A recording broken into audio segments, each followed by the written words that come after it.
हरे कृष्णा। पौष मास का ये समय है अपनी अंतः चेतना को जागृत करने का, आध्यात्मिक साधना को मजबूत बनाने का, स्वयं से प्रश्न करने का कि हमारे जीवन का वास्तविक सर्वोच्च उद्देश्य क्या है। इस मास में की गई भगवान श्री हरि की आराधना, साधना और नाम जप मनुष्य को परम उच्च गति प्रदान कर सकते हैं।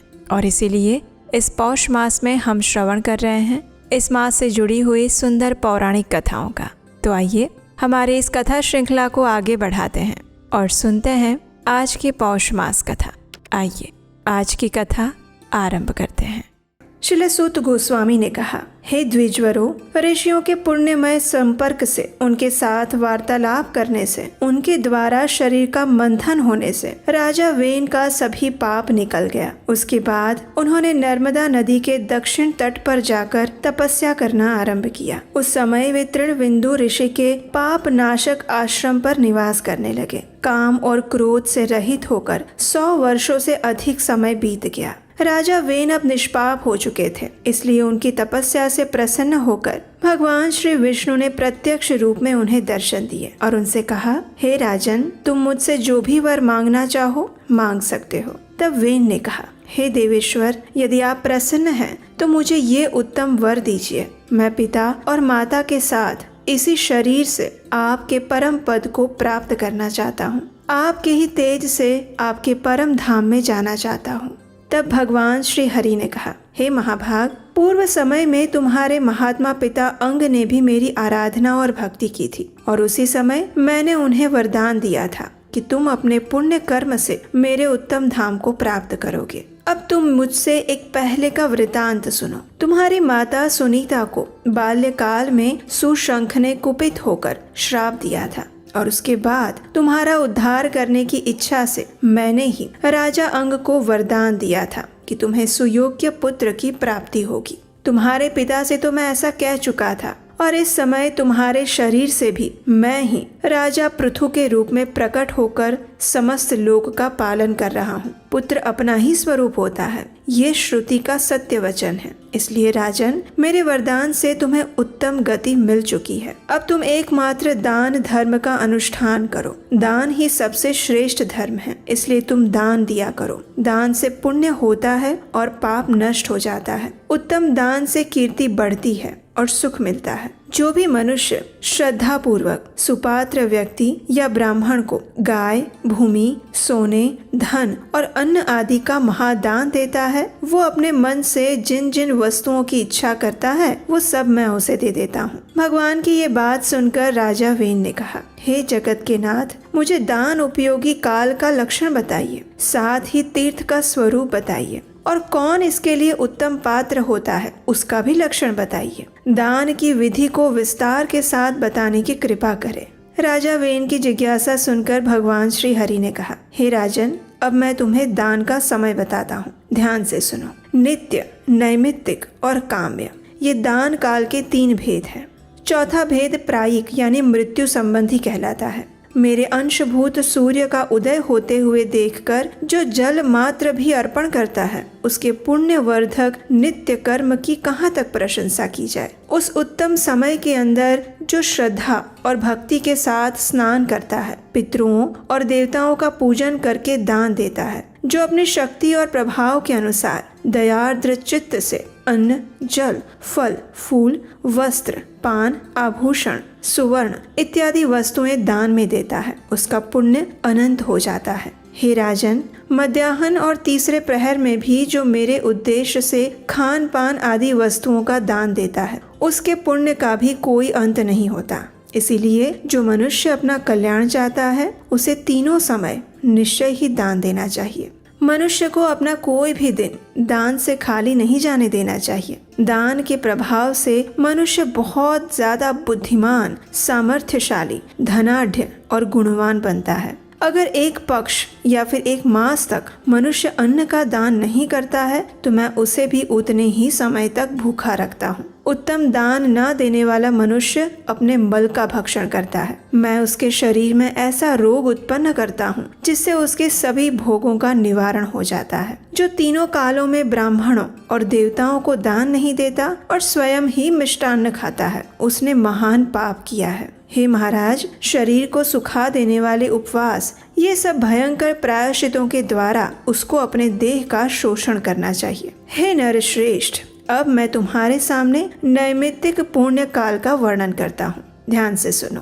हे महाराज, अमावस्या, पूर्णिमा, एकादशी, संक्रांति, व्यतिपात और वैधृति नामक योग, माघ, आषाढ़, वैशाख और कार्तिक की पूर्णिमा, सोमवती अमावस्या, मनव आदि एवं युगादि तिथियां, गजत छाया यानी कि आश्विन कृष्ण पक्ष की त्रयोदशी और पिता की क्षया तिथि दान के नैमित्तिक काल बताए गए हैं। जो मेरे उद्देश्य से मुझे समर्पित करके भक्ति पूर्वक ब्राह्मण को इन दिनों में दान देता है, उसे मैं निश्चय ही महान सुख और स्वर्ग, मोक्ष इत्यादि सब कुछ प्रदान करता हूँ। अब दान का फल देने वाले काम्य काल का वर्णन करता हूँ। समस्त व्रतों और देवता आदि के निमित्त जब सकाम भाव से दान दिया जाता है, उसे श्रेष्ठ ब्राह्मणों ने दान का काम्य काल बताया है। और अब अभ्युदयिक काल क्या होता है वो सुनो। संपूर्ण शुभ कर्मों का अवसर, उत्तम वैवाहिक उत्सव, नवजात पुत्र के जात कर्म आदि संस्कार के समय, चूड़ा कर्म और उपनयन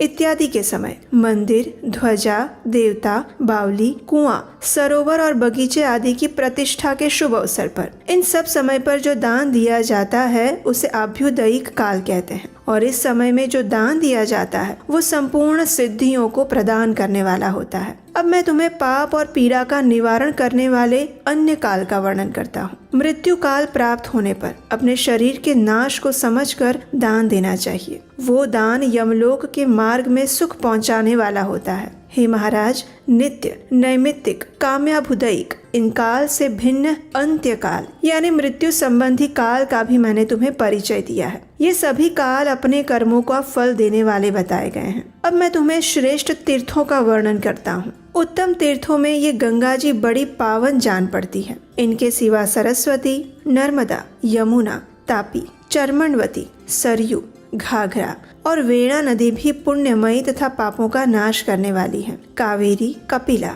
विशाला, गोदावरी और तुंगभद्रा ये भी जगत को पवित्र करने वाली नदियां मानी गई हैं। भीमरथी नदी सदा पापों को भय देने वाली है। वेदिका, कृष्ण गंगा, अन्य श्रेष्ठ नदियां भी उत्तम हैं। पुण्य पर्व के अवसर पर स्नान करने के लिए इनसे संबंधित अनेक तीर्थ हैं। गांव या फिर जंगल में जहाँ भी नदियाँ हो, सर्वत्र ही वे पावन मानी गई हैं। इसलिए वहाँ जाकर स्नान और दान इत्यादि कर्म करने चाहिए। यदि नदियों के तीर्थ का नाम ज्ञात ना हो तो उसका विष्णु तीर्थ नाम रख लेना चाहिए। और सभी तीर्थों में मैं ही देवता हूँ। तीर्थ भी मुझसे भिन्न नहीं है, ये निश्चित है। जो भी साधक तीर्थ देवताओं के पास जाकर मेरे ही नाम का उच्चारण करते हैं, उसे मेरे नाम के अनुसार पुण्य फल प्राप्त होता है। हे श्रेष्ठ राजन, अज्ञात तीर्थों और देवताओं के सन्निधान में स्नान, दान आदि करते हुए मेरे ही नाम का उच्चारण करना चाहिए। हे राजन, भूमंडल पर 7 सिंधु परम पवित्र और सर्वत्र स्थित हैं। जहाँ कहीं भी उत्तम तीर्थ प्राप्त हो जाए वहाँ पर स्नान और दान आदि कर्म करने चाहिए। उत्तम तीर्थों के प्रभाव से अक्षय फल प्राप्त होता है। मानस आदि सरोवर भी पावन तीर्थ बताए गए हैं। जो छोटी छोटी नदियाँ हैं उनमें भी तीर्थ प्रतिष्ठित रहते हैं। कुएं को छोड़कर जितने भी खोदे हुए जलाशय हैं उनमें भी तीर्थ की प्रतिष्ठा है। भूतल के ऊपर जो मेरु इत्यादि पर्वत हैं वे सब भी तीर्थ के धाम समान हैं। यज्ञ की भूमि, यज्ञ और अग्निहोत्र में भी तीर्थ की प्रतिष्ठा होती है। शुद्ध श्राद्ध भूमि, देव मंदिर, होमशाला, वैदिक स्वाध्याय मंदिर और घर का पवित्र स्थान तथा गौशाला ये सब भी उत्तम तीर्थ बताए गए हैं। जिस स्थान पर सोमयाजी ब्राह्मण निवास करते हो वहाँ भी तीर्थ की प्रतिष्ठा है। जहाँ पवित्र बगीचे हों, जहाँ पीपल, ब्रह्म वृक्ष और बरगद का वृक्ष हो, जहाँ अन्य जंगली वृक्षों का समुदाय हो, उन सब स्थानों पर तीर्थ का निवास है। जहाँ पिता और माता रहते हैं, जहाँ पुराणों का पाठ होता है, जहाँ गुरु का निवास है और जहाँ सती स्त्री रहती है, वो स्थान निसंदेह तीर्थ के समान है। जहाँ श्रेष्ठ पिता और सुयोग्य पुत्र निवास करते हैं वहाँ भी तीर्थ हैं और ये सभी स्थान तीर्थ माने गए हैं। हे महाप्राज्ञ राजन, अब तुम दान के उत्तम पात्र के लक्षण सुनो। किसे दान देना चाहिए ये अब सुनो। सबसे पहले दान श्रद्धा पूर्वक देना चाहिए। उत्तम कुल में उत्पन्न हो, वेद अध्ययन में तत्पर, शांत, जितेंद्रिय, दयालु, शुद्ध, बुद्धिमान, ज्ञानवान, देव पूजा परायण, तपस्वी, विष्णु का भक्त, ज्ञानी, धर्मज्ञ, सुशील और पाखंडियों के संग से रहित ऐसे ब्राह्मण को ही दान देना श्रेष्ठ माना गया है। ऐसे पात्र को पाकर अवश्य दान देना चाहिए। अब मैं दूसरे दान पात्रों के विषय में बताता हूँ।